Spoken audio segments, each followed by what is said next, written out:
Welcome to Podnutz Daily, episode number 348. The show for computer repair techs by computer repair techs or technicians, whatever they want to be called these days. And that's basically what we do on the show. We have a technician or somebody who's in the computer repair field or in the business side of the field, the tech side of the field. We try to cover the whole area to give you a nice, well-rounded overview of what to do in your own business, give you some tips and tricks and help you along. Joining us today is no stranger to the show. Welcome back, Lisa Hendrickson from callthatgirl.biz. What's up, Lisa? Not much. Just sitting here, ready for the show, preparing. This time my mic was ready, and I'm all happy I got it down. I love when people prepare for the show. Yeah. Whatever preparation they do for the show, I just want them to know it's 10 times more than what I do. I'm sure. So what's been happening with you lately? Well, let's see. Our third store is going well. I had to take a break on some things, and the marketing now is getting revamped, so that's kind of starting to happen. And I'm looking at a fourth location, possibly this spring. Kind of like a franchise idea, but more like a contractor franchise idea, I guess. Sweet. A way to get the business to another town 80 miles away. Good. And yeah, I've kind of figured out the equation, so it should work out nice. But I got to do the bells and whistles thing, though. Figure it out. Make sure I'm in the law. Following the laws. No, it's cool. I think when we started, you had one shop, right? You were doing remote support from one shop. The first time, like you were on the show, didn't you have one, or was it two? Yep. I think I stopped my remote support call at 5:59, and I had a show with you at 6. Yep. Okay. It was like I went right to another. I like how we're like following along with you, the progression. Every show you come on, you've added a couple more, you've expanded your business a little bit more. So it's great, if you keep coming on and just tell us what you're doing in the interim each time, Yeah, I remember the first show we did. It was like it was me in the store by myself, and that will kind of blend in with the stories I'm gonna tell tonight, which are kind of funny. Is I had one store location that I was outsourcing hardware and just doing remote support for and home visits up in Minneapolis. I moved to Rochester and traveled to and from every week, and then I decided I'm gonna open a store in Rochester, and I was really the only tech for the company. Really? So yeah, so it was kind of like, why would I do that? And I look back and go, that was insane to think I could just go. I rented a 900 square foot building by myself, and I expected. I don't know what I was thinking, but it all worked. Wow. I don't know how, but yeah. And that, to me, I look back, and that's where tonight's show is really kind of important to me, because it's kind of going through all the risks I've taken and the payoffs and how some didn't pay off, and business growth and things like that. No, that's cool. And I think a lot of risks, they have to be taken. And I think more times than not, if your head's in the right direction, you kind of have an idea what you're doing, the risks will pay off. So it'd be interesting to hear your risks tonight. You've prepared. But I didn't really know what I was doing. I really didn't, before, I hate to be so blunt about it, but before I ran this business, I was working at help desk for 7 years. And the only thing I might have had that was to my benefit was I was Six Sigma'd, and I liked working on projects and processes. But when you work for yourself, it's kind of hard to work on those because you're the only employee, so you write it up, and it's up to you to change it. Yeah. I'll tell you, I mentioned this on the show early on, and I agree. I still believe in this. The best way to learn how to do something is start a business doing it. You are literally forced out of necessity to do things on the fly and learn rocket speeds, and it works. I mean, it's the best way to learn it. I mean, look at it. You're doing it. So. Yeah, I don't think I ever knew what a quarterly report was, or profit and loss statement, or any of this stuff, any of it, and projections, and to me this was like I had to learn it by reading, and really there's nobody else I really talked to about it. So to me, it was just learning by doing and failing. Yeah. And, that's how you do it. And if you're smart, the failures will be your successes. It's true. I mean, there's been so many times at my shop, and I remember these times where I said to myself, okay, that happened. That will never happen again now. I know. Oh, man, I can't tell you how many times I've been like, no, never, never. Yeah. I will never do that. And as soon as I go, I can't believe I did that again. Yeah. That's the worst. When you think you learned your lesson. Oh, I know. And then you have to, the worst part is as you grow, you have to remember all these stories for when you talk to your techs. And the thing I always say, and they might be watching because I told them to, is what lesson did we learn today? Because I will make sure that they learned it because I don't want it repeated. Exactly. There's always a lesson to be learned. Oh, yeah. Well, before we get into the risks, you have a package deal you put together for the products on your site. You want to tell us about that? Yep, I put together a three book package. I've had enough people that have bought all three and said, "Do you want to throw us a deal?" And I've done it for $99 for some time now, and I just decided to make it official. So for those that look at it and they sometimes buy two, well, this way you just get all three, and they're all three of them kind of blend together in a nice, growth little, learning. You learn the social media, you build your business, then you need remote support to expand your business, and then eventually you need the manual of operations because you have more growth. So that's the 3 books. It's social. Let me just go to the site now. Notice I'm going to podnutz.com/deals first and clicking on the link to go to your site. That's right. All right. Where is it? Come on. My computer's slow. Okay, so it's Call That Girl's Guide to Social Media, Call That Girl's Operations Manual, and Call That Girl's Guide to Remote Support. Sweet. Yep. Yeah. And I've had some people buy the Manual of Operations that loved it because it is a template for you. If you do find and replace with your own company name, it already does it. You just take mine out. It says your name or something. Yeah. And so it's easy to fill in. And there's so many different people or so many different company processes that it's just a nice template and you can change it. And one lady told me she spent 8 hours doing it. And she said, I don't know how many I would have spent without your manual. Really? So, wow. Yeah. It was like fine too. And then she gave me a referral. I was like, sweet. She could have just gave it to her friend. That's awesome. I know. I loved it. Yeah. If you guys want to save 10% on the package, it'll bring it down to $89. Go to podnutz.com/deals and click on the link to Lisa's book there, and then it'll take you right to the site. Cool. All right. What do you want to go over today? Risks. Well, you know what? I was trying to think of a topic, and I was like, outside of tech support and everything else, the business and marketing has always been my thing.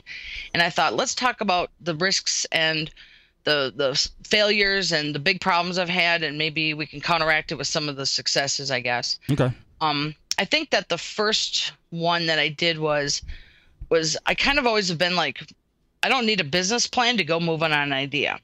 Why? What's the point? It's just me. I take the risk. I fail. Who loses? Me.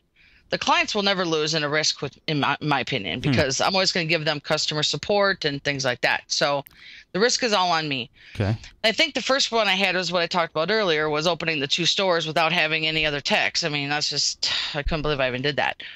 But easily enough, right away when I opened the second location, I had I had an intern come in that turned out to be about 3 months into it. He was so kind of into our systems and stuff that I hired him. And I was really nervous about hiring my first employee because I was like, or first contractor, I guess at the time. I was very nervous because I was like, oh my God, I have to pay him every week now. Yeah. Every week you have to pay him. And I was like, I hope I have the money for that. Right. But somebody told me once that if you never hire, you will never grow. So you have to put your foot in the water at some point. Yeah. And he already had been listening to me for 3 months, and he kind of knew the business. So, well, how did you get him? First of all, how did you get an intern? He came to me. His dad had read something on the newspaper about my company opening the shop. Yeah. And he needed an internship. So cool. He said, I'm willing to do it for 3 months for school, and you don't have to pay me. And I was like, sweet. And he really couldn't do much because of the laws of interns. So he did a lot of research and practice, and then it came to the point where he wanted to learn so bad, and then I think I found out you could do stuff if they don't produce the whole job. So then it came into a learning thing, and I trained him on remote support, and I didn't charge my clients that he learned from because it was a learning opportunity. Wow. So then, like I said, it paid off because within he was only supposed to be part-time at first, and then within 3 weeks he was full-time. I see. I needed him there every day, and once he was there, I learned I needed him. He helped me with a lot of things. So you hired him, and how did that go? I hired him. Yep, it went good. I was still nervous, and then what happened was we were in the Rochester store, and then in Minneapolis, I was losing calls, and I had already been outsourcing some of the calls to one of my competitors, and just things happen. He ended up letting go of the tech my clients really liked. So I asked him to come on board with me and take over the Minneapolis calls. And he said, yeah, because, we already worked together a lot. Right. And he was a contractor, just basically done by job. And within like 3 weeks, he was like, you just got to put me on, you just got to pay me now, because it was becoming too much because I could give him the work. Right. So he was full time within like 2 or 3 weeks too. Wow. So then I went from nothing to 2. So that was a risk that, was kind of nerve wracking. But once you get to the point, if you are doing, way too much work yourself and you can't get the other stuff done, you have to get help. I agree. So I agree. that's why I tell people, put your foot in and get it done. And I think that hiring my tech was probably the best thing I ever did for my company, because if that wouldn't have happened, the rest I don't think would have happened. Is his name Bryce? Yes. I shouldn't have said that. I'm like, either his name is Bryce or she has tech nibble on the mind. Sorry. No. Yeah, so I have 2 Bryces in my life. It's fun. Sorry. That's cool. Hi, Bryce. Okay, anyway. No, real quick, I'll tell my risk. I hired my dad when I needed help. And family. Yeah, Lisa, you still there? Yeah. Okay, I lost your video. Sorry. Yeah, I hired him, and it was great. I mean, I needed somebody. My main reason I needed somebody to be at the shop, because when I overslept, I didn't want to have the shop not be open. So he did that, and he helped me with a lot of stuff. He did really good. But hiring family is just a little difficult, because we would get in like some father-son arguments, you know what I mean? It just happens, So I don't recommend hiring family and friends. No. I really, really don't.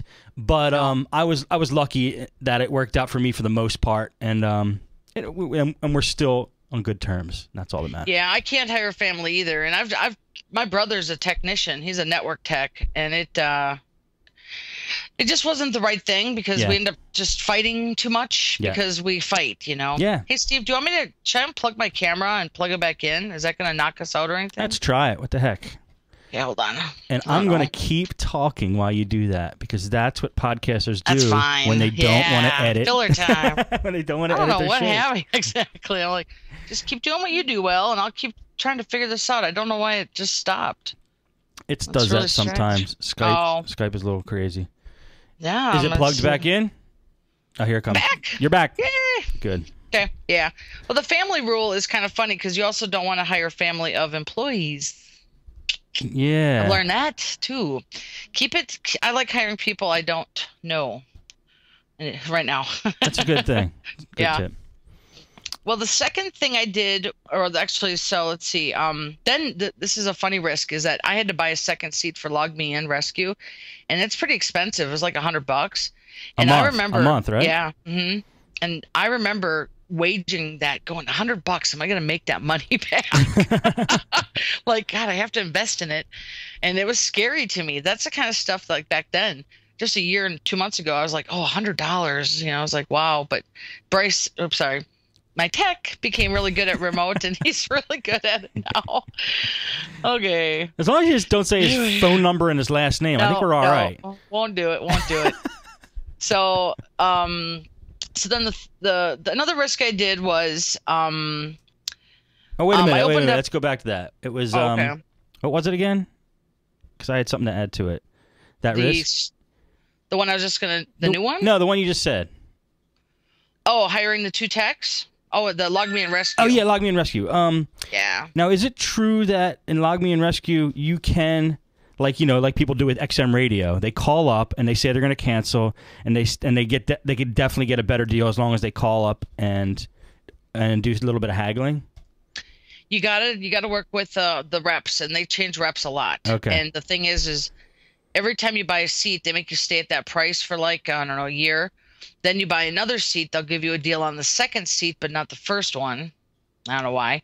Because it has a contract of a year. Okay. So I pay 3 payments a month, because I have 3 seats. Okay. And they all are like $66 now, even. Okay. Cool.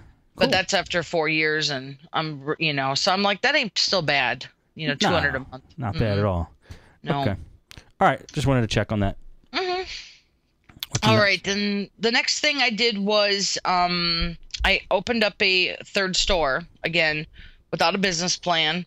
I did what I call my projects. You know, when I want to do something, I create a project for it, and I